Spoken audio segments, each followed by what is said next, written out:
I'll guide you through how to use Notion. If you found this helpful, don't forget to like and subscribe. First, open your browser and head over to Notion.com. Click on Get Notion for free. It's right there on the homepage. From here, log into your existing account or sign up if you're completely new.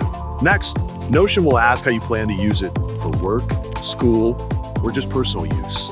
You'll also choose if you're working solo or as part of a team. Pick the option that fits your needs best. Once you're inside the dashboard, take a look at the top left corner. You'll see a button labeled Create a New Page. It's right beside your name. Click it. Now, give your new page a title. Add a fun icon or a cool cover photo to make it yours. Finally, in the main content area, just type / and a whole list of block options will pop up.